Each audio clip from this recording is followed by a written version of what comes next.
Good afternoon, everyone. Good afternoon. Welcome. Welcome. It's great to see you, to see your lovely smiling faces. A great session for today. I cannot wait for us to get started. I see you guys. Hello, Anna.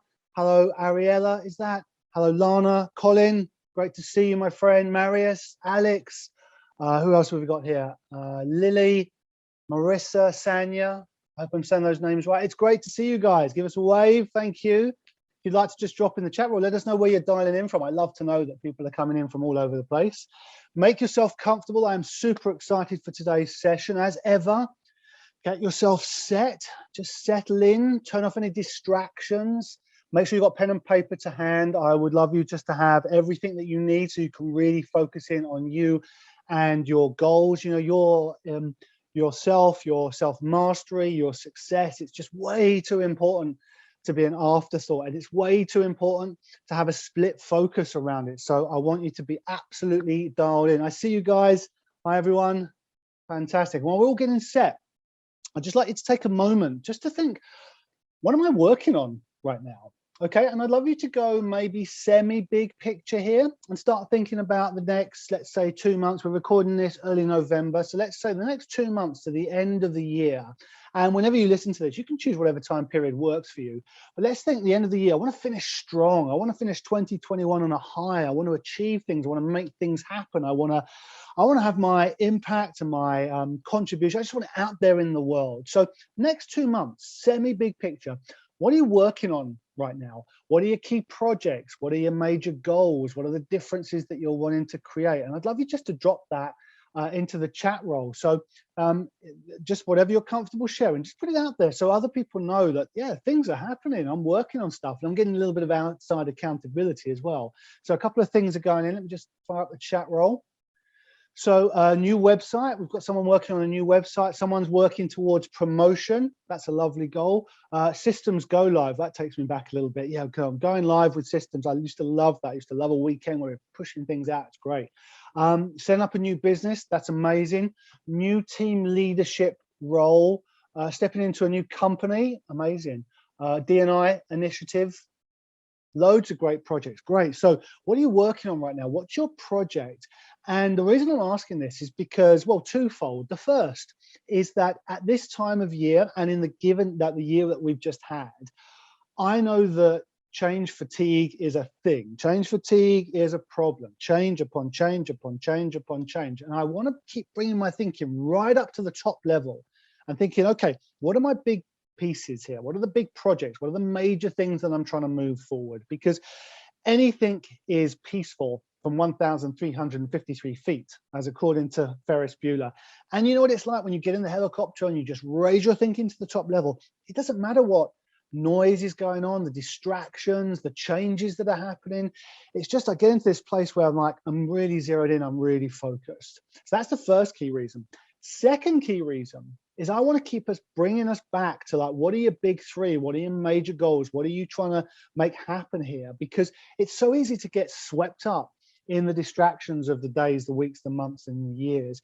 And we want to get back on track. We want to get onto the path of success, the journey of success, whatever that might mean for you. And my strong belief is we all know the path to success. The problem is people drift off the path. So I want to keep bringing you back. And that's what these live casts are all about. They're about synthesizing your learning, integrating that into the day and be thinking, how can I use this? Here are some great ideas that we're talking about and thinking about. Okay, now how can I use this? How can I take this, make it my own and really run with it? And that's the difference between information, where I'm just gathering more data, versus transformation, where I take knowledge and I start to apply that. And a great way to do that is to think, okay, what are the key things I'm working on right now? And here's some new income in learning. What can I do with this? How can I use this to really move my projects forward? Now, I want to be respectful of everyone's time. We've been going a couple, 3 minutes now. So let's get going, and welcome to today's session, Talent is Overrated. And we're going to look at two things today. We're going to look at what really separates world-class performers and how we can incorporate some of that into what we're doing in terms of our lives, our work, our days, our weeks, our months, and our years. And today, I'd love us to take away a few ideas about how to unlock some of the limitations that come with talent. I'd love us to get deliberate about practice, perhaps you'd like to write down that word deliberate. It's going to be a keyword. It's going to come up again and again today. I'm going to introduce you to what I consider the 6 elements of the OTT code, which is not the over-the-top code, but it's the other than talent code. We'll explain that in a little while. We're going to think about some habits and some values that help us to create sustainable learning, sustainable progress, sustainable success. And I'm, of course, going to give you a couple, 3 coaching challenges, this time with a little bit of a twist, just to introduce a little bit of challenge, a little bit of stretch, a little bit of that, just that sense of pushing ourselves out of the comfort zone and into the learning zone, which we're going to be talking about today. And this topic, talent is overrated. It's borrowed from a book by Jeff Colvin, fantastic book, absolutely well worth a read. I've got a ton of great book recommendations for you today. Make sure you stick around to the end for me to give those to you.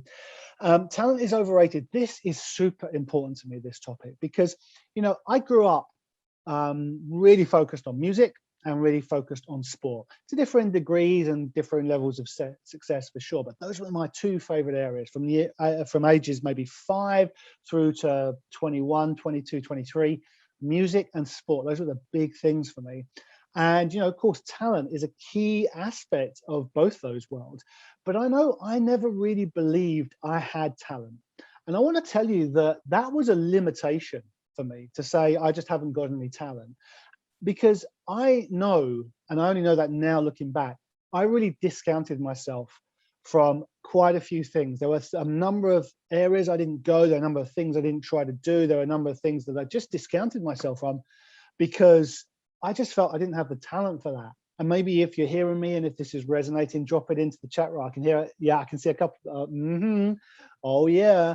So we know what we mean when we just think, you know, my sense of talent here, it's the fact that I don't have it, it's a limitation. But you know what? It was also something that was quite empowering to me, because that sense that I didn't have talent really helped me to get into the sense that practice is the key. And I used to delight in practicing incessantly, sometimes to a fault, sometimes it caused its own problems.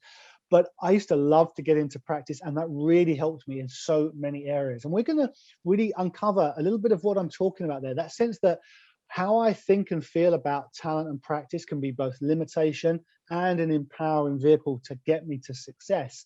And I'd like to take a moment right now to think, what do I believe about talent?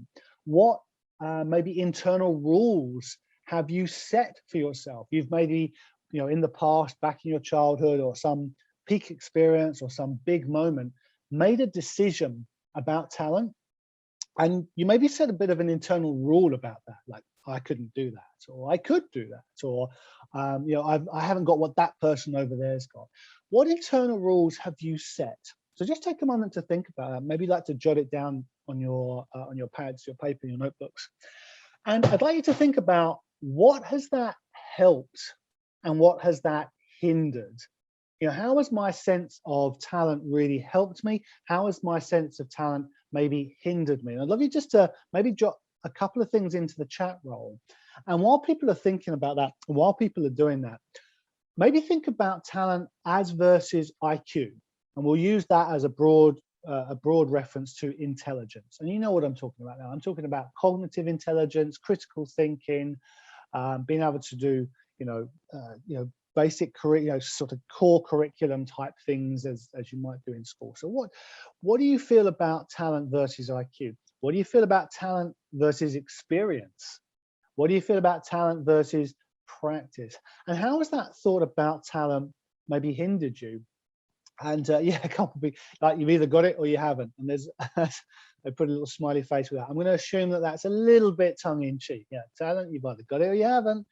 Not bothered. Yeah, I've not really got bothered with stuff. Not maybe started things. I think that's what, Marissa, that's what you're saying there. Yeah, so there's a couple of things where I haven't got talent, so I just haven't really invested in that.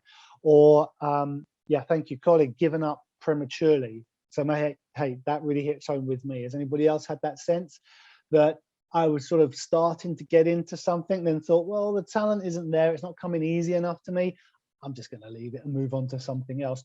And maybe that's okay. Maybe that, opened up other doors for me, but maybe it closed some of the doors. Maybe it limited what I could have done. Maybe, hey, who knows what I would have gotten into, and who knows how far I would have gone if I hadn't given up prematurely on that. Thank you for sharing those ideas. Now, how is that impacting you and your projects today? These ideas about talent versus IQ versus experience versus practice, these ideas about what I think and feel about my own levels of talent and my own sense of practice and what that might mean about me, talent and what that might mean about me. How's that impacting you and your projects today, right now?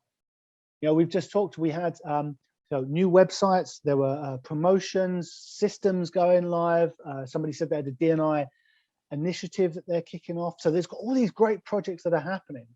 Now, my sense of talent and whether I have it or not, and whether that's important or not, how's that impacting for you? And maybe here's the question: what are you not working on for fear of lacking the talent to do that? What are you maybe dialing back? What are you not going full-throated, 100% commitment on? Because I don't know if I've got the talent for that. That's a massive question. I invite you to write that down. What am I not working on for fear of lacking talent? And you know what? You could step away from today's live cast right now, and that would be a huge mindset shift. Put that in your journal every single day for the next week. What am I not working on for fear of lacking talent? See what comes up, and then challenge yourself to think, okay, if I were to let go of that fear, if I were to drop the belief that I do or do not have the talent, or that it does or does not matter, if I were to get rid of that, what could I be working on? What could I make happen? What are you not working on for fear of lacking the talent? Write that down, put it in your journals. That is a massive question. And now here's something, and I guess this is the crux of today's session, is that, what if you could find an alternative facility to turn to instead of talent, instead of IQ, instead of experience? I mean, what if you could find, what if there was something else I could lean on other than just this sense of talent? Now, I want to tell you that I've had a good look at all the research. I'm sure some of you guys have too, and there's so much of it out there. Like I said, I've got a ton of great books to share with you. But the research says that practice beats IQ, beats experience, and beats talent, but only every time. It's the absolute key. Now, I mean, perhaps not from the very, very beginning. We all know the stories about how young child prodigies and young people have been seen with huge talent, and they get a lot of attention and focus and support, or they go into one field rather than another. But is that what we're talking about today? Think of the projects that you've got on. Think of the stage of life that you're at. Think of what you're trying to do in your careers and in your personal and professional lives. Is it about what happens at the very beginning? Is that our focus today? Or are we interested in where we start versus where we finish? Are we interested in the outcomes? Are we interested in the journey that gets us there? Because that's what practice is about. Talent, maybe a little bit at the start, maybe a little refinement on the edges, but practice is the core. That gives us the journey, and that gives us the outcome. And somebody dropped into the chat roll, forgive me, I forget who, but giving up prematurely, that so resonates. I mean, maybe that's one of our key issues, right? We give up too soon. What's the difference between this guy over here successful and this guy who isn't? Well, that guy just gave up too early. The person who was successful kept going, and was successful. So research that says that practice beats IQ, experience, talent, but only every single time. And IQ, what's interesting here is it's really not a good indicator of success. I read a great study where they were doing some research around sales guys, and I don't want to be on the sales team all the time, but what's the reason that's so often a focus is that you've got some very direct feedback. There's some real hard metrics there that we can see whether it's working or not. And there was zero correlation between people with high IQs and people who were great sales people who could create relationships, people who could construct a deal, people who could really work with someone to create a great deal, create a great sale. So it depends almost not at all on intelligence. There's almost no correlation at all between those. Let's think about experience. Now, some of you, I'm sure, will have colleagues alongside you who've been doing this job for 20 years. Are they good? Yeah, they're okay. Are they good enough? Absolutely. Are they getting better and better every single year? Maybe not. Are they absolutely world class? Well, no, hardly. And that's no criticism of them, but you think just, just the fact of having the experience and having been doing this thing 20 years, that doesn't turn me into world class, not by default, not just because. We need this magic ingredient called practice. So experience on its own, it's shown to be not that important in terms of achieving success. It helps us in some ways for sure. And if we combine that with practice, then things completely take off. So I'm not discounting experience, but if I ever catch myself saying, well, I just haven't got the experience that goes with that, I haven't been doing this as long as that person, that's not what we want to be focused on. We want to be thinking about, okay, what's the key skill I want to work on here, and how do I get good at that with practice, deliberate, focused, diligent practice. So practice beats IQ, practice beats experience, practice beats talent. Now, this is going to depend a little bit on how we define practice and how we define talent. So just take a moment. What's your definition of talent? I'm just going to give you a second to think about that. What does talent mean to you? You can either drop it into the chat room or just have it in your own mind. Now, I've got maybe 2 or 3 ideas. And one idea is that it's easy for me to acquire the skill. Think back when you're in primary school, you're back at school, and you just could learn a particular topic or a particular subject or a particular element, and you could just learn it so much faster than everybody else. It just came to you a lot quicker. Or maybe it's something around a natural aptitude and ability, like you had a certain flair for something. You've got a certain knack. Sometimes you get into, I experience it particularly with some aspects of sport. It's just, I've got the knack for doing that. You kind of just know how to make that thing work. So it's either easy to acquire the skill, it's natural ability, or, and this is the key one, it's maybe something about being almost divinely touched. It's like a divine spark. And you might think, well, Hanso, that sounds a little bit strange, but just notice number 3, that third definition, divinely being, a divine spark from somewhere, that's the one that gets us into trouble. And it might sound, when I say that, like, what are you talking about? But just take a moment to notice that we imbue our celebrities, pop stars, sports stars especially, with magical superpowers. Take someone like Michael Jordan. Even those of you who aren't basketball fans will know that Michael was just, he was just an amazing character. And I remember reading, it's quite a famous thing. I remember reading Larry Bird, also an amazing player, his team, Boston Celtics, playing Michael's team, the Chicago Bulls, in an important playoff game. And actually the Celtics won. So Michael Jordan's team didn't win, but he had an outstanding game. He was like phenomenally good. And the figures he posted were just out of this world. And Larry Bird said, hey, that wasn't Michael Jordan. That was God dressed like Michael Jordan, just looking like Michael Jordan. And Michael himself said there was a period where he came back to the Bulls and people were treating him a bit like a god, a bit like a messiah. And you know what Michael said? That was kind of embarrassing. All those situations, that wasn't comfortable. I'm just a human being. I'm just a normal person. I don't know if I would call Michael normal exactly, because what he did was out of this world practice. He missed more shots than he hit, but he kept coming back and he practiced and practiced and practiced. And his level of intensity in terms of practice, in terms of hours, in terms of diligent focus is, world class. It's phenomenal. It's off the charts. Now, why am I mentioning this? Because when we give our superstars, our sports stars, these kind of superpowers, we kind of forget that behind all the glitz, that there's practice, there's experience, there's hard-earned battle scars. We forget that Michael Jordan missed more jumpers than he hit. We forget that Michael Jordan did all this great practice. Now, why do we do that? And if Michael Jordan, by the way, if Michael Jordan is a little bit, it's not your sport or you're not into, think of someone who is a little bit otherworldly for you. Just their level of skill is just like off the charts. Maybe a Serena Williams in tennis, or maybe it's a pop star that you love, or maybe it's someone in business. Now, when we give them these kind of sense of superpowers, we forget that there's practice, experience, and battle scars behind all that. Why do we do that? Why do we do that? Why do I want to believe that Michael just has out of this world talent, just naturally gifted talent? Well, one of the reasons is that we don't want to give up on the dream that one day it'll magically happen for us.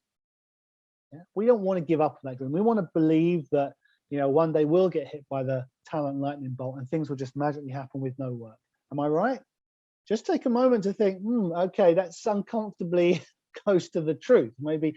And of course, we don't think it consciously, but in the background, just thinking, I want to believe that talent is just there and I can just do it. So we're starting to understand a little bit here about our relationship with talent and how the ways we think about that might not be working for us quite so well. So let's talk about this thing called practice. Let's get into that a little bit. And this is important for me because practice is your secret weapon. And I love to share this with clients, and I've talked about this a few times before. Maybe you've heard me talk about this, but let's listen fresh now. Let's listen versus talent. Let's listen versus our, you know, big major goals and our key projects that we're trying to move forward and how this is going to be useful. Why is practice a secret weapon? Because let's imagine a child comes up to you. Let's say it's a young child, 6 or 7 years old, the daughter of one of your best friends, and this little girl says to you, how do I get good at this? And she shows you a skill. She describes a skill or a sport or wanting to play the piano or ride a bike. And you won't hesitate. You'll just say, just practice. That's all it is. It's just a question of practice. Everybody can do it. Translate that to grown-ups in the professional world. They're like, what do you mean practice? You know, I don't practice. I'm a professional. I'm a grown-up. I'm not a musician. I'm not a sports person. I don't do practice. I'm here. I've arrived. I've done it. Now, why do we have that strange relationship? This is why it's a secret. Nobody thinks to use practice. So why is this an issue for us? Well, we say things like, it's not for me. It's not needed. I'm beyond that. That would be too junior. That would mean that I'm junior. That would mean I'm a rookie. That doesn't apply here. You can't apply that to what I'm doing. All of these stories and internal narratives we have, that means that we keep practice out of our lives. We're not willing to bring that in as one of the tools that we can use. But I want to tell you that it's a secret weapon because everybody else is thinking, I don't need to use practice, or I don't get to use practice, or practice is not for me. That's not in my toolkit. Not us. We want to bring that into the toolkit, and we want to dispel any kind of thought that says that if I'm having to practice, it means I'm no good. I mean, you would never say that about a concert pianist. You guys know that in my background, I've got plenty of classical music, and I really love that world. And let's imagine you and I go to a concert and we see this concert pianist, and she's phenomenal and she plays out of this world, and we're both completely transported. Oh my God, what a natural. She's so amazing. We know she's been practicing to bring us this amazing moment, but we don't discount that practice. We don't discount her talent. We don't discount her abilities. We don't discount the moment by saying, well, she practiced, therefore, you know, she must, you know, not be a natural talent. We would never say that. So why do we say that about ourselves? So I want you to take a moment here and think, what's my relationship with practice? Okay, take a moment. What's my relationship with the idea, the very idea of me as a professional person, as a grown-up, as an adult, using this secret weapon called practice? Are you okay with that? I'd love you to drop it in the chat, right? People are up for that, because I think this will help the community to start hearing some of the things that are going on. And while people are thinking, I'll share my thoughts. I mean, I love practice. What's my relationship with it? I mean, sometimes I can feel, I know I drop into a few of the mistakes that high performers and high potential people can. I'm going to share some of those with you because that's going to be super useful for all of us. I generally like practice, but yeah, sometimes I can hold it at arm's length. Sometimes I think it isn't kind of, I don't believe it's going to work. I think that's one of the key things. In certain areas, I think it's not going to be a practice problem. I'm going to do all the practice I like and still be no good. Now that's interesting, because if I were to hear somebody else saying that, I would immediately be there with fear of mediocrity. Fear of mediocrity, we all know about fear of failure. Fear of mediocrity is something a little different. And it's super useful to know, because sometimes we dismiss fear of failure. Like, I don't worry about I'm going to fail. But then when I say fear of mediocrity, people are like, okay, that's got me thinking. Because fear of mediocrity is that I will do this thing, I will try these things, I will put the effort in, and I'll still not be very good. And nobody wants to do that, especially high potential, high performing people like you guys. Who wants to, so many of you guys, you are used to being successful, broadly speaking, all the time, most of the time. That's what brings you here. And then I'm about to step into this place called practice, where suddenly I'm up against my learning zone. Suddenly I'm up against a little bit of maybe some mistakes, maybe some difficulties. So just think a little bit about what's my relationship with practice. If we have a look in the chat room, so not for professional skills. And I know that you guys, when you say it out loud, you realize, oh, okay, it is. But I'm not asking you that. I'm asking you to dig into your non-conscious, and I know you guys are understanding me with that. So I love that you've shared that. Who was that? It was Anna. Thank you for that. Yeah, it's not for professional skills. Yeah, it's one of the things we might have, one of those sort of non-conscious beliefs that are maybe not serving us, maybe keeping some of our facilities out of our life that would be useful. So let's capture those beliefs. Is this already in my day? Yeah, I might be thinking that practice is already in my day, so I don't need to do any more of it. Well, that's going to be interesting when we get to thinking about deliberate practice and the difference between just moving through my day. That was the guy, that's the person with 20 years experience, just moving through my day. And okay, I'm probably getting better initially, but diminishing returns pretty quickly, especially if I'm not working specifically at something. And what's more to the point, I could start grooving mistakes. I'm just making a mistake again. That's the kind of practice we do not want. Takes me back to piano lessons. I mean, when I first got into music, I probably playing the recorder first, but then piano was the thing. My mum sent me to piano lessons, and I liked it at one level, but I just so many times like, oh my God, another week's gone by and I've done no practice. That's what comes up for me. Thank you. Someone shared that. Yes, that's great. Takes me back to piano lessons. Oh, having a little reminiscent moment. But back to our session. Okay, so what's my relationship with practice? I'd love you to take that away and have a little bit of a think, because some of us might be thinking, well, it's a bit of a bind. Some of us think, don't think to use it. I'm on autopilot, I haven't really noticed. Some are going to say, I haven't got the time. And that's a big one for me too. I can feel the pressure of always wanting to be moving forward, wanting to be complete, wanting to be creating things, want to be doing stuff, want to be in action. Practice kind of feels a bit alien to that, like it would get in the way.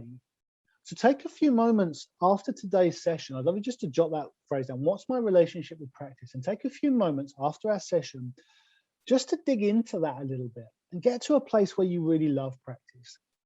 I personally, like I said, I've got a couple of challenges with it, but I personally love practice.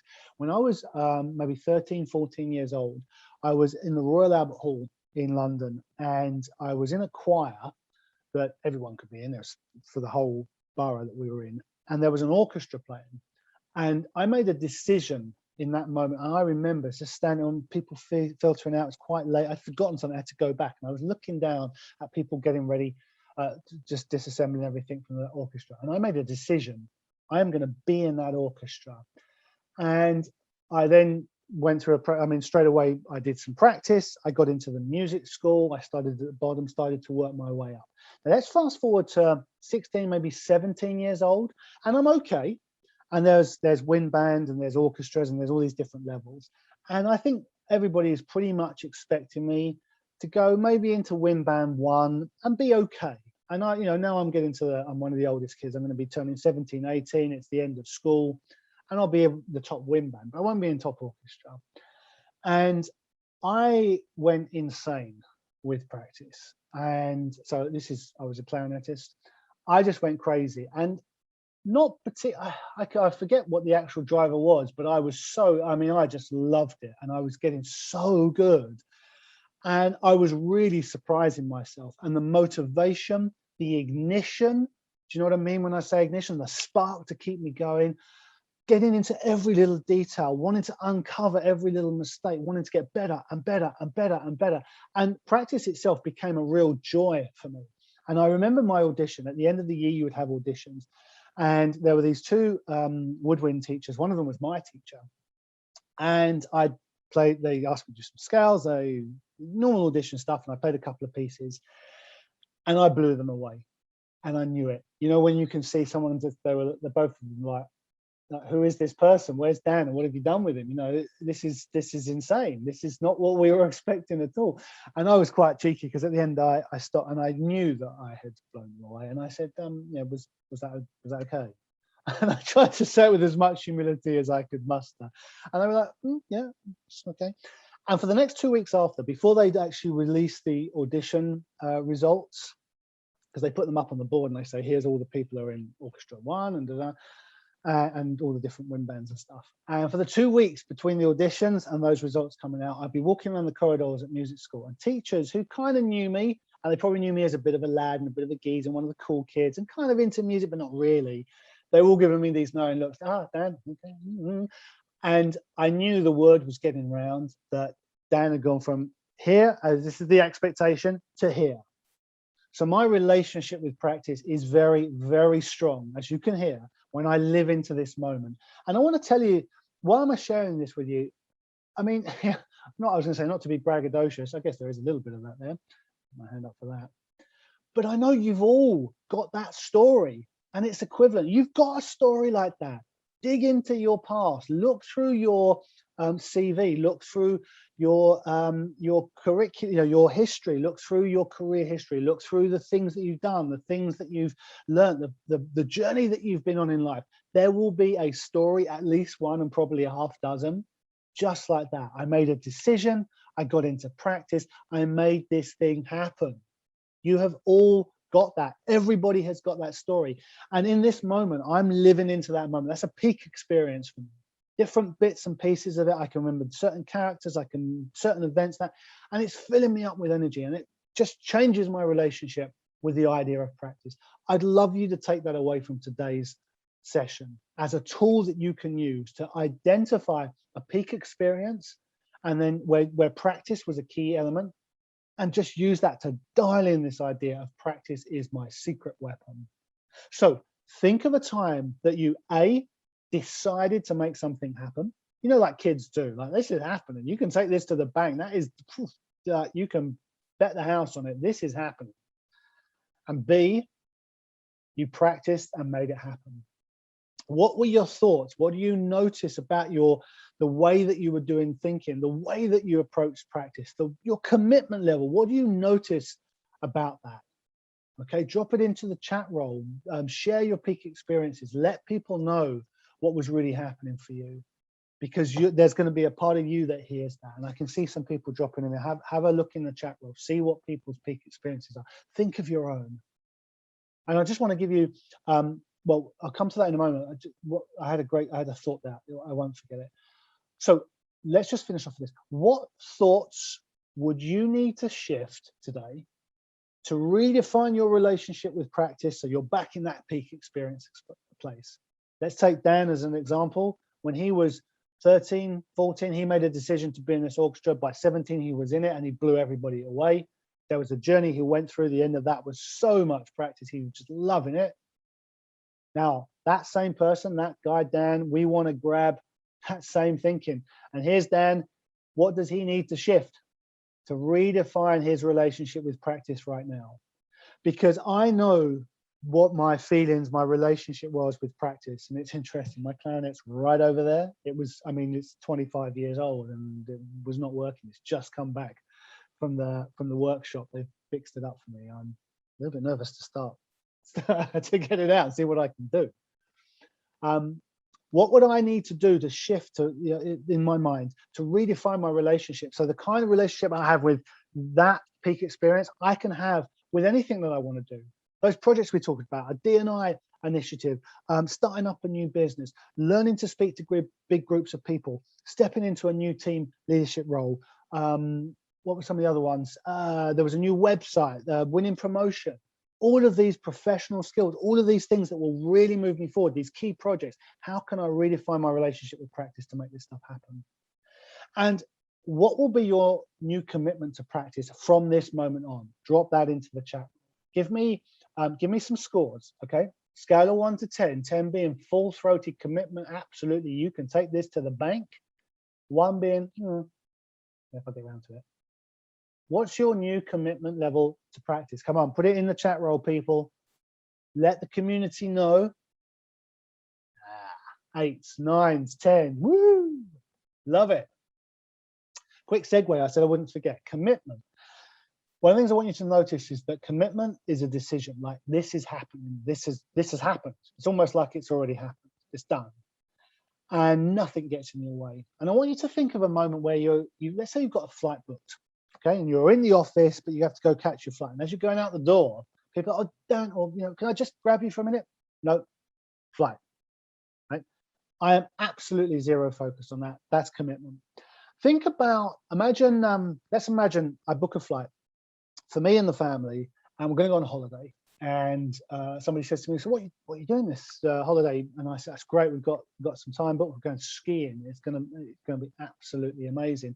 We've booked the flights. We've booked the chalets. We've got our ski school places all confirmed. It's fantastic. And, the flight, yeah, we've got it booked. I mean, don't know if we'll make it. Maybe we'll get there. I'll see if, you know what can come at you a day. We could be late. Maybe we get delayed. Maybe something comes up, So, fingers crossed if we catch the flight. Nobody talks like that.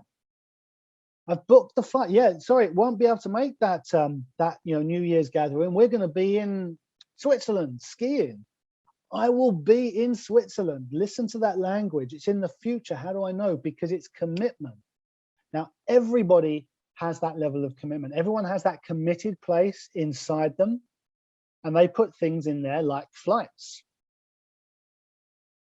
The insight I want to give you here is you can put anything you like in there. It's not just for flights. You can put your level of practice, your next skill that you want to learn, you can put that there.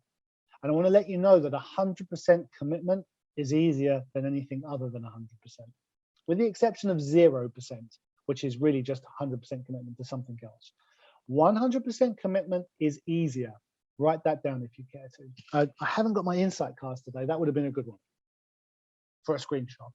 100% commitment is easier because let's imagine I'm on a diet versus I'm fasting. And I'm not telling anyone to go diet. If I'm on a diet and I see a slice of cake, I'm like, one slice wouldn't hurt. If I'm fasting, it's like, not happening. 100% commitment. It's easier to make the decisions. It's so easy to say yes and to say no. You remember we were talking about the path, the journey to success? People drift off the path. 100% commitment, that doesn't happen because I'm absolutely laser focused on what I'm looking to achieve, which makes it super easy on what to say yes to and what to say no to. I feel like there's been loads I've been throwing at you here. I hope it's been useful. Let's just take a little bit of a learning pit stop here. What are you learning so far? What are you learning about yourselves, about practice versus your feelings about intelligence, experience, talent? I want to ask you, what is your valuation of practice compared to, let's say, yesterday or the start of this session? What's happened to your valuation of practice? Where do you value that in the chart against intelligence, against experience, against talent, against everything else that's in your toolkit? Where does that sit on the relative scale in terms of self-leadership, in terms of empowering facility? What are you learning about your relationship with practice? I can see a few people dropping some thoughts in. Love this, could do so much more. Time to put in some practice. I want to get started on this. Yeah, I want to get going. I'm like, okay, throw me something that I can practice. What can I throw? What can I point my practice at? I want to do something with this. Okay, so what are you learning so far? Just take a couple of moments, just jot a few things down. And I want you to think, how might you apply this to your projects and goals? Okay, what have you got? What opportunities have you got coming up that you could point this secret weapon called practice at? Drop that into the chat room. I'd love you to do that. Let me just give people a moment to do that. Oh, fantastic idea. So Marissa, next L&D course. Great. So you guys will have some learning. Everybody's got learning coming up. I hope one of the things that comes out of being in TSP Academy is about getting strategic about your learning and development, your professional development and growth. You're all going to have learning opportunities coming up, whether it's a course or a certification or as a favorite book you want to read or something you want to listen to. Okay, practice is going to interweave with that perfectly. How do you want to use this? That's going to be a great application. I was just thinking, this is great. So thank you for sharing. Prep for my annual review. That's fantastic. it takes a year to put an annual review together. It's an annual review. So think about your upcoming annual review, whenever it may be. Think about what you'd love to be telling your reviewer or reviewers in that meeting. Think about what you'd love to be saying. I did this, I've achieved these things, I created this, here's the impact that I've had, here's the contribution that I've made. And then think about, okay, how can I make that a bit of a practice? How can I introduce practice to help me to get to those things? Fantastic. So what are you learning so far? How might you apply this? Let's move on. And what we're going to do now is we're going to talk a little bit about some of the mistakes that we can make, and then we're going to think about getting deliberate with the practice. Okay, now let's talk about mistakes. Of course, not just any old practice will do. I'm sure we can, well, I'm going to say I can definitely be guilty of this. This is especially something I want to share with high potential, high performing people, because we can just kind of throw a lot of effort at it. You know, we can just like, I'm just going to go for it. I'm not going to put too much, maybe not too much thinking into it. I'm just going to hit the practice and dial it way up because I'm a high performer. But that's one of the key traps that we want to avoid. So what are some of the common mistakes that we want to get laser focused on so that we do not make these? And I mean, you know, a great example for me personally, and I'm sure you guys have got your own examples too, is my golf. Right? My golf is okay. I'm a sort of mid-handicapper, 13, 14, something like that. If you know golf, that's okay, it's fine. And I enjoy playing. I stopped playing for a long time because you know, it's a lot of time out and I want to be with the family. And I've started to get back to that. And I caught myself suddenly going down the range, hitting a ton of golf balls, not really knowing what I was doing because it's a little bit rusty. And then what would I do? This is something I want to share with you because I've already done the braggadocious thing. Let's go to the other extreme. So here's what I do really, really poorly in terms of mistakes around practice. When I make a mistake, what do you think I do? The very next thing I do is quickly get a golf ball as soon as possible, and I hit one as soon as I possibly can, and I keep going until I hit one that's sort of okay, and then I can relax again. Probably tells us a few things. Maybe that's something I'm sure you're all screaming at the screen right now. It's like you need to go chat with your coach about that. That sounds like something you want to work on. And what else do I do? Well, I change lots of things. I hit a bad shot. I immediately think I have to dispel that by quickly getting another golf ball going, and I'll just hit until I get a maybe fluke a shot that's okay, that's good enough. And I'm changing lots and lots of different things. And you can already hear, you know where I'm going with this. You can hear the mistakes in there. So what are some of the common mistakes? I'd love you to jot these down, because then you can step back over these and just think, okay, what do I need to make an adjustment on here? So first mistake is just getting the reps in, like just throwing volume and quantity at it. And of course, we're looking for quality. So getting the reps in. Related to that is not taking breaks and just powering through. I'm really guilty of that. I'm just going to keep going until I've, hit enough golf balls, or I've done enough in terms of volume. I need to take breaks. Something I was really interested to learn about Tiger Woods. In his practicing, he would just stop and sit, and people would ask, and he said, I'm just thinking about the last few shots and how I can translate that into what I do next. So that was really useful. I don't take breaks in my practice. Grooving mistakes, that's a common mistake. Now, how would we even know it was a mistake? Because we are either getting or not getting feedback, which is our next mistake. So let's watch for grooving mistakes. Let's watch for not getting feedback, not having any structure to our practice. Practicing the whole thing, the whole routine from end to end in one big go. What I tend to find happens when I have a complex set of skills, or a competency, which is lots of skills together. What happens is I practice the first bit again. And because I get to here and get stuck, I go back and start again. And what happens is the first half I know incredibly well, the second half I do not. So I'm not breaking it down. There's no structure there. There's no approach. There's no, just thinking about what are the component parts here. And here are two key mistakes, and we'll probably dig out these two as worth spending a little bit of time on. So a key mistake I see, and I know this is something I do, I'm maybe not willing to make at least enough public mistakes. And I'm attempting things that are just a little bit too hard for my level. Now, in previous sessions, we've talked about the importance of finding the balance between skill level and challenge level. And we want to be at a challenge level that's within our skill range just about. So either we can either just about do it, or we're just short of it, and a bit of practice will take us there. If I try something that's too hard, and there's somebody in my world who I know does this a lot, it just goes way too far into the future, and then it causes a problem. We'll dig into that in a moment, but I want to know, what can you be guilty of, and what is your kryptonite? Okay, what's the thing that really kills you? So let me go through those again. Just getting the reps in, not taking breaks, grooving mistakes, not getting feedback, not having a structure to our practice, trying to practice the whole skill, the whole routine, not willing to make public mistakes, attempting things that are too hard. 8 mistakes. I'm going to put it in the show notes so that we can all relate to those. What can you be guilty of? What's your special kryptonite? Let's just have a look in the chat roll. Just powering through, unstructured, doing the whole thing, not asking for feedback, not taking breaks. Yeah, let's zero in on a few of those. So just powering through. This is something I do, just powering through. What am I trying to do there? Well, I'm trying to escape the last mistake, and I'm also just a little bit lazy.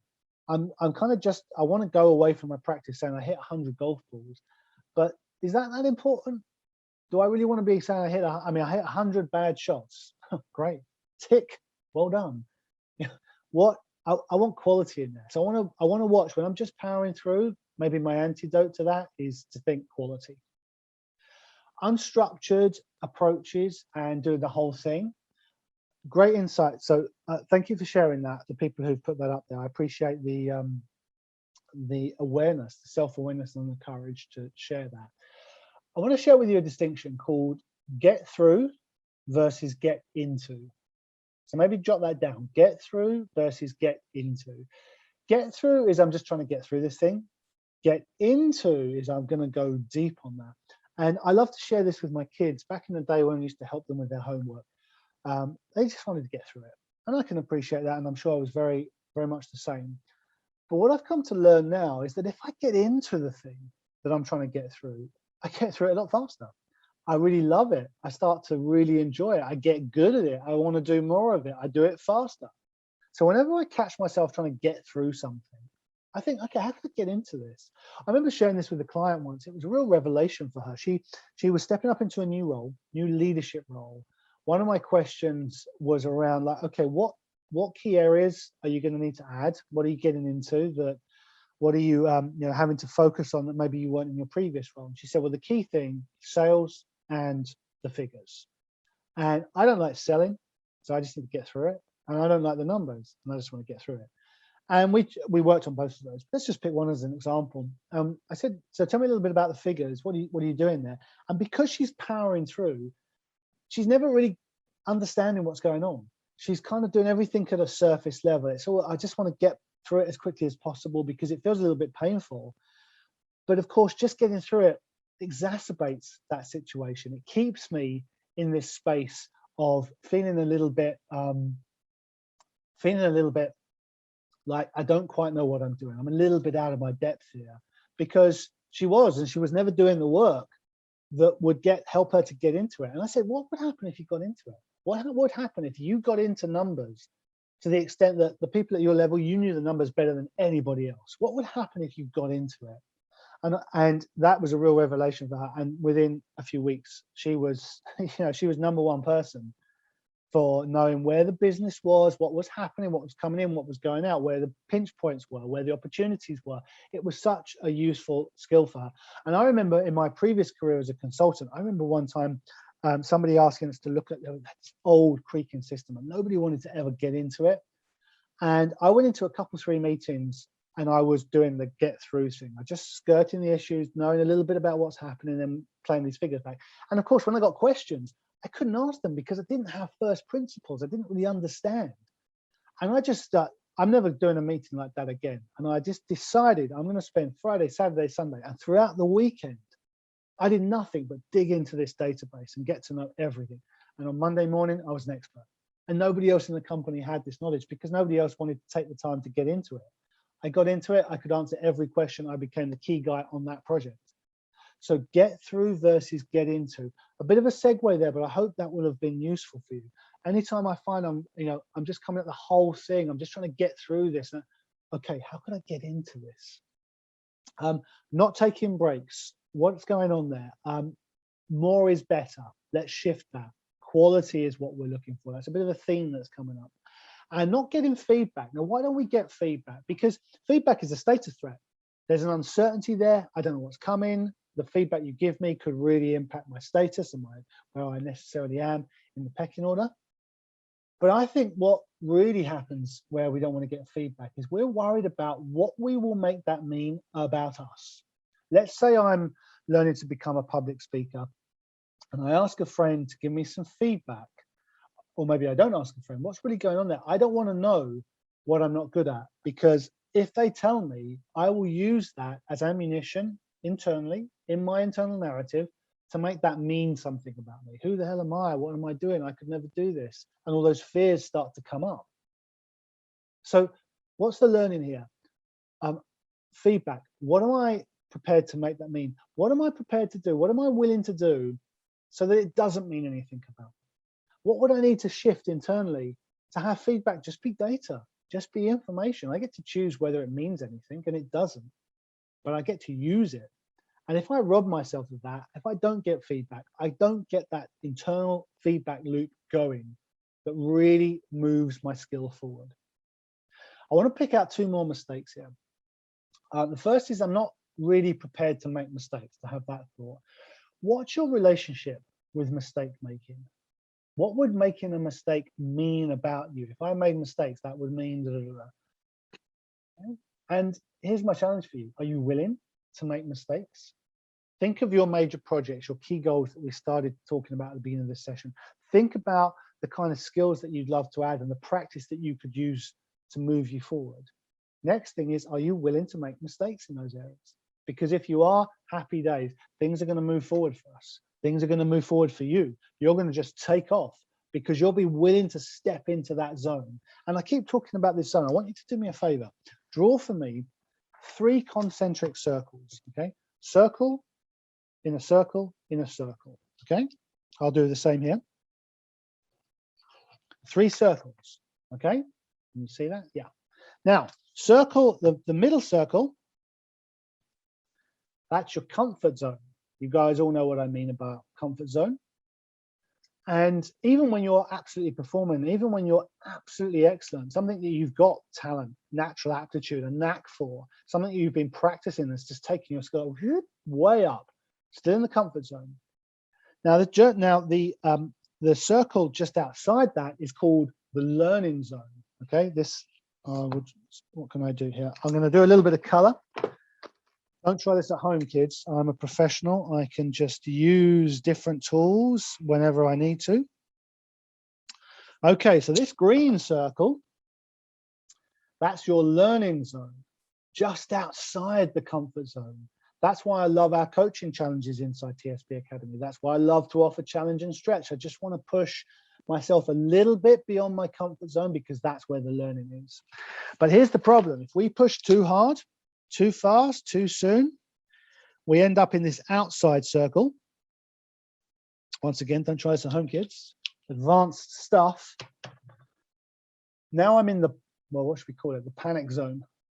There's no learning at all going on here because I've pushed myself too far. I need to come back into this learning zone. So are you willing to make mistakes? Are you willing to step into this learning zone? Because if you're willing to make mistakes, anything's going to be possible. I hope that'll serve you guys. So not being prepared to make mistakes. I hope that'll be a bit of a mindset shift there. And attempting things that are just a little too hard. That's why I was sharing those ideas. That it's a trap for high performers that, you know, who are, I guess, unused to failing. I'm not used to this. So what we do is we kind of, let's imagine I ask you to do 5 press-ups and you're thinking, I might be able to do that, but maybe not. So what I'm going to do is I'm going to elevate that and go for something completely different, like a press up with a double clap in between. And I'll only be able to do 1 or 2, but then I'll be able to say, well, yeah, but I was doing something a lot harder. So that's why that happened. That's what we do. We push ourselves way beyond, so we've got a good excuse for that. Or we get it over with, and we think, oh, we just can't do this at all. Or we self-sabotage, or we accelerate failure. So why would anyone go too hard or too far too fast? Why would they make something too hard for them? Because I want to get to failure quicker so I can give it up. I want to get it over and done with. I want to get through it. I want to have an excuse. So those two things, now I think about it, actually really work in combination. Being willing to make mistakes and being willing to push myself just a little bit out of my comfort zone into the learning zone. But also knowing that there's a little self-sabotage tactic I can use there if I wanted to push myself way too hard. I don't want to. I want to dial that back. Okay, I hope this is serving everyone. I realize we're talking quite deep, so let's think a little bit about where we've gotten to so far today. We've talked about practice versus intelligence versus experience versus talent. We've started to redress our relationship with those ideas and see practice as something as a secret weapon that we can lean on. We keep relating that back to our big goals. We're thinking now about some of the mistakes, especially as high potential, high performing people that you are. These common mistakes of just getting the reps in, or not taking breaks, or grooving mistakes, or not willing to make public mistakes, not willing to just push myself into the learning zone rather than going way too far. So what we want to do now is we want to start getting deliberate. And this is the real crux of today's session. I hope the context has really set us up. I hope our relationship with practice is really shifting.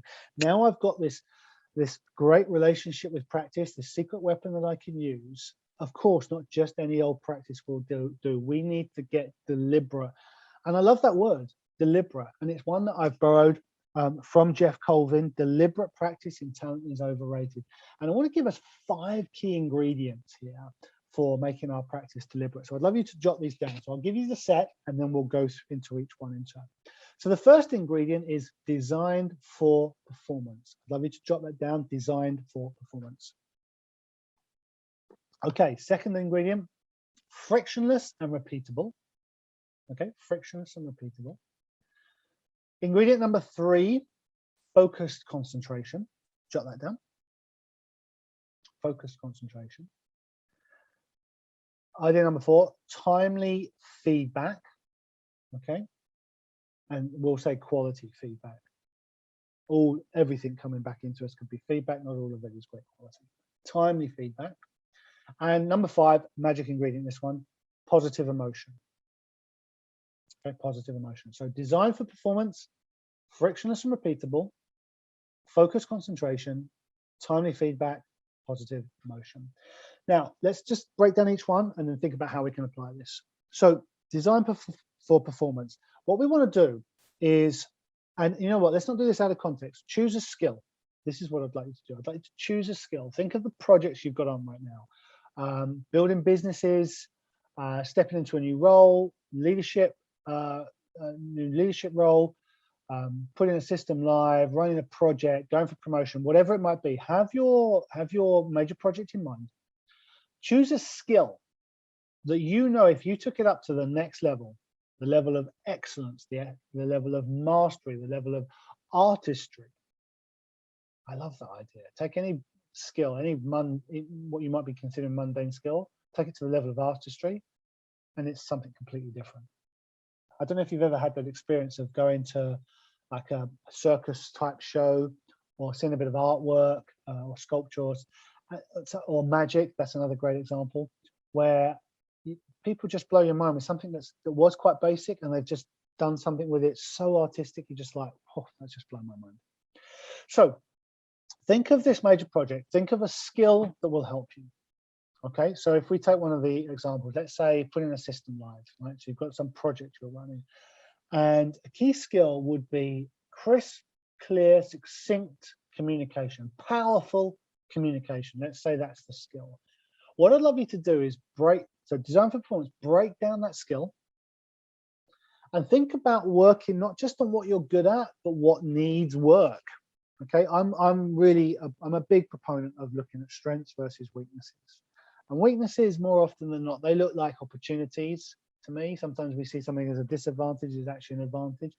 So I know there's those kind of conversations we could have, but what I want you to do is when you're thinking about this skill, let's look for the weak points in the link. Okay, imagine it's a chain. Where is the weak link here? Because maybe with our example of powerful communication, maybe you're really good one-to-one, but not so much with a group.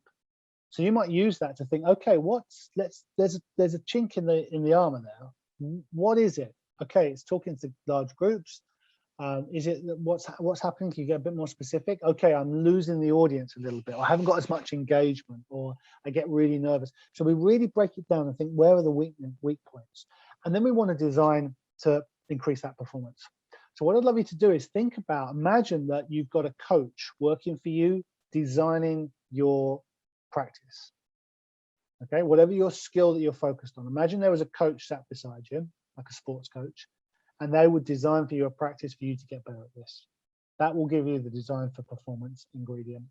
The mistake we make here is we do the whole thing, like we've been talking about. There's no breakdown there. So we're going to reverse that and design for performance. Second key ingredient, and if you've got questions, drop them into the chat roll, but we're going to work an example in a moment as well. Second is frictionless and repeatable. And what that means is it needs to be easy to start, because otherwise I won't do it. And it needs to be easy to repeat. So what I'm really talking about there is controlled variation. I might go to the range and hit ball after ball after ball after ball and say, look, this is really easy to repeat. But not noticing that actually I'm changing many things at once, or not really knowing what I'm working on, or not really knowing that, okay, that was a great shot. Well, quick, what did I do? I don't know. So it's not repeatable because there are lots and lots of tiny variations in there. And I want to control that so that I'm repeating actually the thing that I want to repeat. The mistake that people make is they come up with a practice that's too hard to begin. And this is a real trap of high performers, by the way, setting a really like a high bar, which is great, but then setting an insane execution plan that they're never going to stick to. I was so guilty of that when I was a kid, 12, 13 years old in particular. I used to try and account for every single minute of every single day. And it would work for, not even a full day. And it would just be, just totally unsustainable. So let's make this frictionless and repeatable, not changing too many things, making it nice and easy to begin, making it easy to control how much variation is in there. Idea number 3, focused concentration. Isolate one or two elements and then go deep on those. Okay. The mistake we make is we get a bit lazy. We kind of can't be bothered to set up our practice environment. We can't be bothered to dial in what we really need to do, or we just don't see it. We just don't see that we're not really focused on this thing. So if it's like I said at the start of our sessions, if you're going to be in the room, then be in the room. Well, if you're going to practice something, make sure it's focused. That means one thing. And make sure it's concentrated. That means going deep. So we've got so far design for performance, as if a coach would design it for you, working on the weak links in the chain. We've got it's frictionless and repeatable, easy to begin, easy to repeat, and to be specific and precise in that. Focused and concentrated, one thing, going deep. The fourth idea is timely quality feedback. We can't watch ourselves, and even if we could, we're just not as observant about ourselves as we are about other people. If imagine I grab 5 of your best friends or 5 people who know you really well at work and ask you to just tell us about your key strengths, let's say. I bet they come up with a list that's longer for a start, more accurate than the list that you come up with. And you'd see it and go, oh yeah, you're right, I do that. I didn't really know that. I didn't know that I did that, or I forgot that, or I discounted that, or I airbrushed that out. So we have a totally different relationship when we try to give ourselves feedback. It's not like you can't do it at all. You record yourself and you see what was good, you watch it back or listen to it back, or you have a video of you hitting golf balls, and you can start to see a little bit of that. But the key thing is here, we don't want to make the mistake of trying to do this all alone. So who would be your feedback person? Who's your empathetic witness? Who's the person who you can trust to give you great feedback, positive and negative? And both of those are in air quotes. Whenever we're giving feedback, 2 great questions. What's working well? What would you do differently next time? That gets that balance right between focusing on the good stuff and what you want to change in the future, rather than here's all the criticism of the past. So that's timely feedback. And then the 5th ingredient, I mentioned this is special, positive emotion. You know, in the world of habit formation and behavior change and so on, there's a lot of focus on like, how long will it take? How many repetitions do I need? What are the secret ingredients? What does not get enough attention is positive emotion.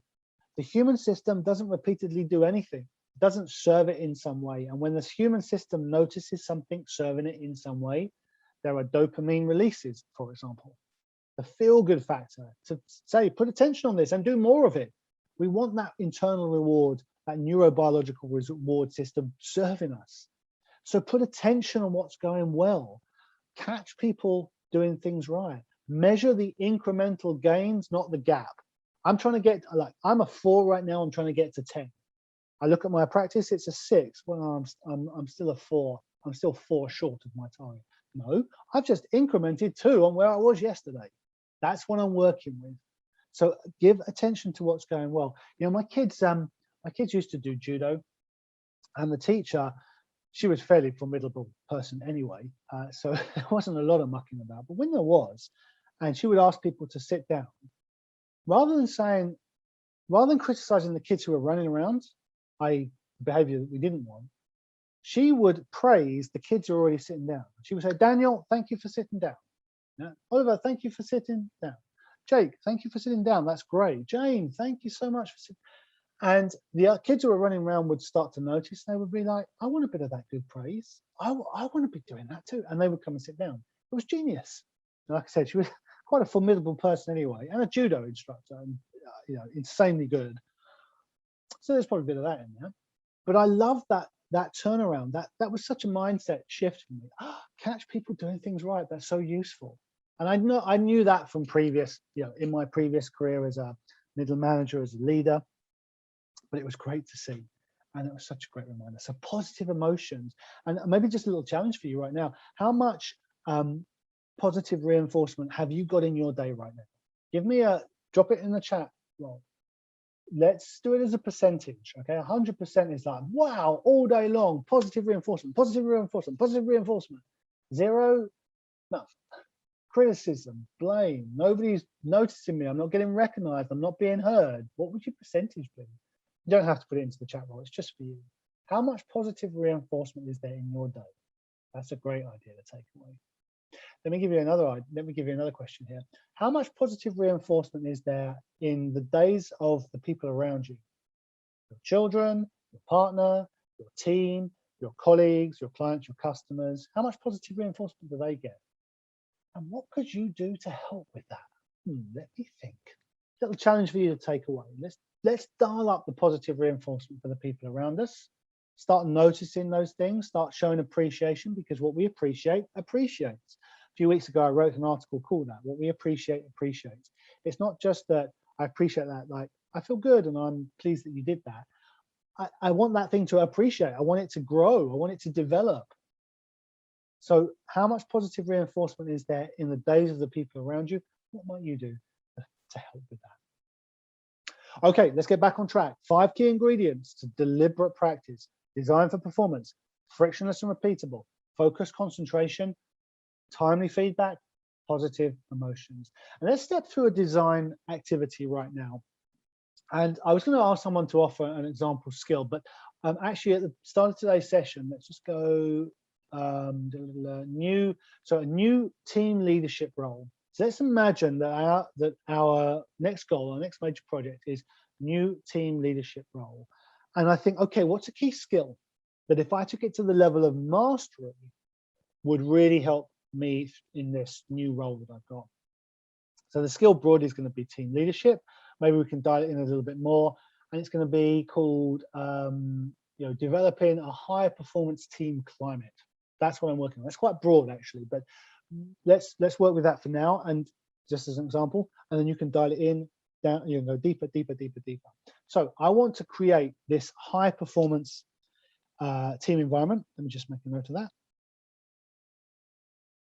I want the culture really working. I want the climate to be just right. Okay, now what's my practice for that? That would be the question that I would give a client. What's your practice for that? It's a great skill to have to create an amazing team climate. What's your practice for that? And this is why we talk about the secret weapon, because people are going to be like, what do you mean? but not us. We know exactly what we're talking about here. What's my practice for that? Okay, I want to get really good at creating an amazing climate. So first of all, I'm going to design a practice that's designed for performance. Where have I got a gap here? Well, I'll tell you where there's a gap. I just don't have enough face time with my team.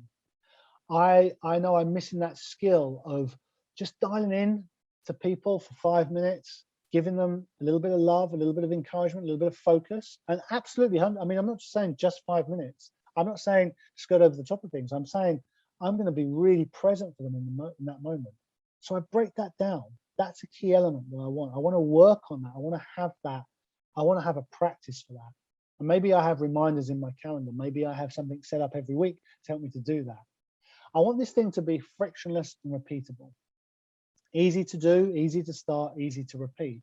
Okay, so maybe I'm going to create a bit of a template for how I talk to people and the kind of things that I do. And maybe I'm going to create a really simple schedule or some kind of reminder or some kind of rota so I can really tick it off the list, really give it, just make it easy for me to do. So I've got a template. Maybe I drop some, some invites into the calendar for those people. That makes it super easy for me to do. I want to be focused and concentrate on this skill. So I'm going to have a little habit that says when I step into these 5-10 minute one-to-one meetings, I'm going to turn my phone off and I'm going to disable my my messages and my alerts and my email, and I'm going to open up the whole window and I'm just going to talk with this person. Or I'm going to, we're going to meet in person. We're going to shut the door, phones off. Okay, hey, how you doing? Tell me what's on your mind. I'm going to use that to really build this up. Timely feedback. I'm going to actually ask my team for feedback. I'm going to just say to them after a few weeks, these new catch-ups, are they working for you? What do you like about it? What's been your favorite thing about it? And if we could do it differently in the future, what would you like to change? And maybe they come up with a few things. Like, it'd be great if we could talk more about this, or if we could have a little bit of continuity from one week to the next. It'd be great if we could, from time to time, bring the whole team or bring 2 or 3 people so we can work together. Great ideas, great feedback. Positive emotions. How do I put some attention on what's going well? What I'd love you to do here is maybe you just have into your journal, what's working? What do I want to celebrate? What am I grateful for? What do I want to acknowledge myself for? When I first became a coach, that was one of the questions that was in our structure, and I still use it today. It's one of my favorites. So I finish often in my sessions, I finish and I say, and I'll give them some acknowledgement. I really want to acknowledge you today for the things that you focus on, things that you've worked on. And then I say, and what do you want to acknowledge yourself for? And as I say it, I don't mean to do this on purpose. It's just how those words come from me. It's just my natural cadence. But I say, how do you want to acknowledge? And they're thinking I'm going to say me. So they're getting ready to say, oh yeah, I've got all sorts of things I'm going to say about you. And I say, how are you going to acknowledge yourself? What do you want to acknowledge yourself for? And they're like, oh, I thought you were going to say, I acknowledge you. You want me to acknowledge me? Oh, that's not so comfortable. We don't want to do that. So let's build that skill. Okay, so what happened there? Designing an activity. I've got an idea called team leadership. I've got a project called team leadership. I've got a skill called creating team climate.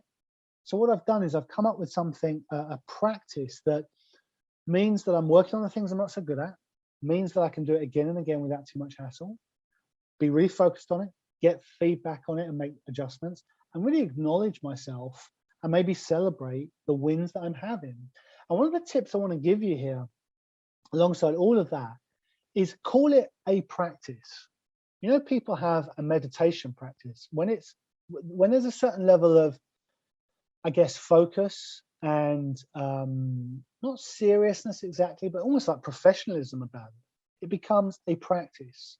So have that phrase in your mind, a practice, for your skill that you're looking to develop, because that will just dial up the professionalism, the focus, the attention to detail. Okay, everything gets better with time and attention. Choose any skill you like. This is going to work for you. One more tip. Think about when you're building this deliberate practice, 1% increments. If we increase 1% like every day for a year, we go up by something like 31 points. If we go down by 1% every day, we come under the line. Okay, nothing like 31 points down, but we'll be like a point down.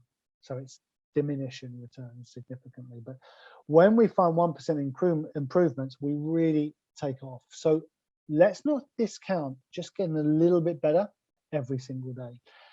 If you want to dial it up even more, what would 5% better look like? Each day that you come back, or you do maybe do a bit of a weekly review, or a bit of get a bit of feedback back from your people or from your boss or somebody around you. You think, okay, what would 5% better look like?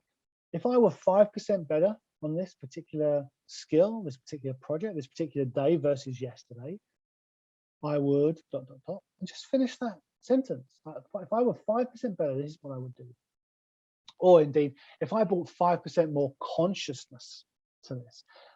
When I play the 5% more consciousness game with clients, they come up with some beautiful practices. Maybe not meaning to, but they do. If somebody says to me, listen, I'm just no good at cold calling. It's a key part of my new job. I hate it. I'm just trying to get through it.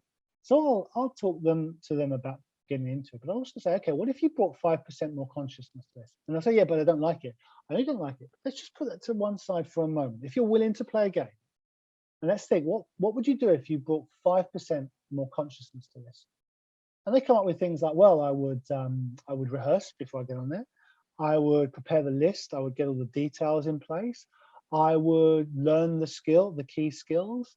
I would figure out where some of my weaknesses are. I would go work with someone who knows how to do this stuff. I would buddy up with someone. I would create a tally chart. I would gamify. I would come up with ideas. And it would go on and on and on. All these great ideas just by this game called 5% more consciousness.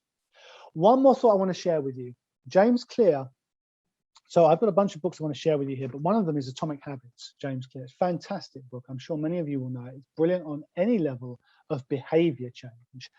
Habits, obviously, but any level of behavior change, great book. And one of the things he puts in there, he's written a great note on continuous improvement. And I'll just copy paste it now and put it into the chat roll for you. So it's jamesclear.com/continuous-improvement. Great article on where the idea that something that's hardly noticeable really accumulates over time. Okay, so make special note of that last one. It's not just reps or elapsed time. It's about positive emotion. Catch people and yourself doing things right. Positive reinforcement. Attention on more of what you want to see, like the judo teacher who catches the kids doing things right, who celebrates them for sitting down and being there. It's fantastic. Okay, guys, what are you learning so far? What are your key takeaways right now? I'm going to issue a challenge in a moment, but what are you learning from this segment? What are you learning about mistakes? You know, what have you been most guilty of in the past? What would your correction strategy be, given that you have these mistakes? Key ingredients, those 5 key ingredients that we put in there. Design for performance, frictionless and repeatable, focus, concentration, timely feedback, positive emotion. What are you noticing about those ingredients that maybe are missing in your practice that you'd love to apply to your next level of promotion?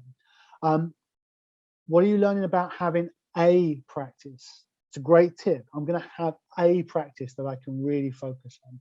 What are you thinking around positive reinforcement? Do you have enough of this in your day? Are you doing enough of this for everybody else? So what's your favorite and most impactful insight so far? And how might you apply this to your projects and to your major goals? Okay, so to finish, I want to share with you maybe 3 big ideas that you can take away and think about. Maybe we'll bring it into our upcoming live cast because this is going to be useful for us. We know we've got the sense of deliberate practice. We know how to create that now. What I want to put alongside that is I want us to notice that it's not just practice. That's not the only thing that we're looking for. Imagine your favorite sports star. Imagine they're in a press conference. What do you notice about them? Because I notice there's more than just practice in there, in the way that they speak. I notice that there's a lot of character there. I notice there's drive. I notice there's something called coachability. So when I think about the code, OTT, the other than talent code, what would you pour into there? Here's my 6. Education and coaching, motivation and ignition, practice and character. Now, of course, we've talked about practice. What are the other 5? Well, education plus coaching. I notice that people, world-class performers, they love education, they love learning new things, they love skill development and working on things, continuous development, improvement and growth, and they love coaching. They've got that quality called coachability. And that is such an important quality to have. It's so important to me. I know that's something I can struggle with, even though I'm a coach. It's taken me many years to really lean into that, to be, I mean, I love learning. I'm an absolute junkie for learning, but to be coached, I have to be willing to step into that place where I don't know so much and where I'm putting myself in somebody else's hands. So I want to be hungry to learn, but also ready to be coached and to be willing to do that. Some aspects of my character, I think, sometimes make it difficult for other people, but I want to let, I'm sort of just letting the world know here, I love that. I love being coached. And I know that I can probably get a little bit better at letting people know I have that thing called coachability. I want to be coached by people. So that's education and coaching. The next pairing is motivation plus ignition. Now, motivation is about having a reason, having purpose, having drive. Ignition, we want to combine with that. We want to be able to, that's the thing of being able to kickstart. That's the thing about hidden renewal. That's the thing about thinking, well, what's starting you? Not what's stopping you, what's starting you, the ignition to get us going. I noticed that in sports stars, they have that. It's like, bang, I want to get going. Even though I've just had a defeat, I'm coming back, I'm doing something more. And then we've got practice plus character. And we've talked lots about practice today, but character, we want determination, we need tenacity, we need that character element, because without that, we don't keep going. We don't have the perseverance, we don't have the persistence to keep on going. So which ingredients would you benefit from adding to your mix? Education, coaching, motivation, ignition, practice, and character. And what would that look like in behavioral terms? Think about your general routine, your week, your schedule. Think about your levels of commitment, where you would be committed, where you need to make changes, what needs to be woven into your day. Education, coaching, motivation, ignition, practice, and character. Let's imagine I'm, working on elements of my character. Let's say I'm dialing in a deliberate practice. Let's say I'm adding some coaching. Let's say I'm getting my learning inside TSP Academy.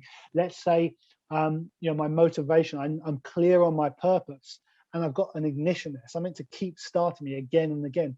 I mean, I'm describing the core principles, the core values, and the reason for being for TSP Academy. It's one of the, it's what I wanted this to be, to give us access to world-class coaching, world-class community, world-class content, so that we can continue to be working on things, that we continually get access to developing skills, creating the motivation, kicking off the ignition, and building not just skill development, but character development as well. So that's our code, the OTT other than talent code. I hope that's going to be useful for you. 2 more big ideas. I'm just going to scratch the surface with these, and then we'll finish up, because it's been a long session today. The first is, what values will you adopt? Okay, values are the things that are most important to us. When we're in values harmony, we really move our goals forward. When we're in values conflict, everything's a bit of a struggle. What values will you adopt? I've mentioned coachability, hungry to learn and happy to be coached. I'd love to put on that list agency, taking personal responsibility and ownership. I'd mention tenacity, perseverance to keep going. And I would also put on that list fearlessness, not just courage. This is a step up from courage. Now, when we're fearless, it's like you're playing with the challenge. So I've just picked out 4 values there, and it's no coincidence or fluke if you go and have a look. I'll put the URL in now. Go to TSP Academy /about. You'll see the TSP manifesto, and you'll see our values there, which include coachability, agency, tenacity. They came from this place called talent is overrated. I want something else to lean on. These are the values I want to lean into to make talent to be like a great thing to have, but not necessary, not needed, and certainly not a deal breaker, because I can lean on these values that will make my practice deliberate, that will take my success to the next level. So that's values. What would be your values? What I mean, let's think of a daily prompt here. If I were fully embodying my, this value called coachability, today I would. If I were fully embodying the value of agency, I would. And you can step through that for all your personal values that really play into deliberate practice. That's one key idea I wanted to share, values. The other key idea is habits. Think about the habits that you will adopt that will make it easy for you then to step into this place called deliberate practice. Habits like dialing in to the mission. I'm going to have that be a habit, constantly revisiting my mission. Because if I've got the clarity, then I know that I can choose the right skill, that then dial in the practice that will keep me going. I might have a habit around practice. I will have a habit around reviewing progress. I will have a habit around getting feedback. What would be your habits? A bit like like Brendan Burchard's high performance habits. What would be your deliberate practice habits? What would be your talent is overrated habit? Think about that so you can dial it in as part of your behavior change. What have been your key learnings today? Thinking about habits, thinking about values, thinking about the code. What have been your key learnings for this little segment? What have been your key learnings from today's session? What have you changed your mind on? What are you recommitting to? Where would this be helpful? Go way back to the beginning of the session. Look at the comments, look at your notes, look at where you were at the start of today's session. Think about the key goals and the major projects. Think about the skills you want to move forward. Think about the relationship that's changing that you have now with practice and how that can help you. And how might you apply all of this to your projects and your goals to really move us forward? I mentioned a few book recommendations. So just before we go, Atomic Habits, fantastic for behavior change. And of course, the eponymous book from today's session, Talent is Overrated by Jeff Colvin. Great read, lots of science as well as practical ideas in there. Highly recommend that. I also would mention Mindset by Carol Dweck. This was from last month's, this is one of the focus of last month's sessions around mindset and what mindset does for talent. That's particularly good thinking about talent if you're thinking about talent as limiting some of your thoughts around effort and practice. I also love Grit by Angela Duckworth, of course. Great book on that. But I'd also mention Outliers by Malcolm Gladwell and Bounce by Matthew Syed, which is all about the myth of talent and the power of practice, which is a great book. On that subject, I hope today will serve you. I invite you to drop any comments, questions, follow-up items into the chat roll or into the comment section inside Academy so I can see those and respond to those. Next month's session for December is going to be all about creating great relationships. We don't do anything in isolation as it's going to be the festive season and we want to connect with people. We're going to talk about creating great relationships. On the way to success, I don't know anybody who doesn't use communication and or collaboration to achieve that. So we're going to be talking about great relationships. Next month's challenge is going to be about empathy, but I love you to look at this month's challenge. Go and have a look at that. It was released on the first this month. This month's challenge was all about deliberate practice. It'll give you a breakdown on some of the challenges. And one of the things I didn't do today was to give you the coaching challenge with a twist. So your coaching challenge, first of all, I'd love you to think of your major project, to choose a skill that you know if you went to ARTISTRY on that would just take you way up. And then what I'd like you to do is build a practice around that and create a review schedule over the next month. Okay, that's your first challenge. Second challenge, and here's the twist. I'd like you to think of somebody else who, someone who's asking for input, somebody who is saying, listen, I'm trying to get better at this, can you help me? You'll have someone in your life like that. You'll have someone close to you in your personal life, maybe a colleague or someone in your team that wants to work with you or wants to get your help on increasing the skill. What I'd love you to do is I'd love you to grab a few elements from today's session. Think about helping them to build a practice. Think about the different ingredients that they could apply. Think about them dialing in some of the other than talent OTT code elements that we talked about. Think about their relationship with talent, IQ, experience, and practice, and see what you can do to help shift their mindset, their relationships with those big ideas. Listen, guys, thank you so much today. I know it's been a slightly longer session. I hope you found it useful. Please drop your comments and your ideas into the chat roll. It has been fantastic working with you. I hope you found it useful. I cannot wait to see you next month, where we're going to talk about creating great relationships. But for now, have a fantastic month. I'll see you guys very soon. Bye. Bye-bye. Bye. See you guys. Bye. Bye-bye.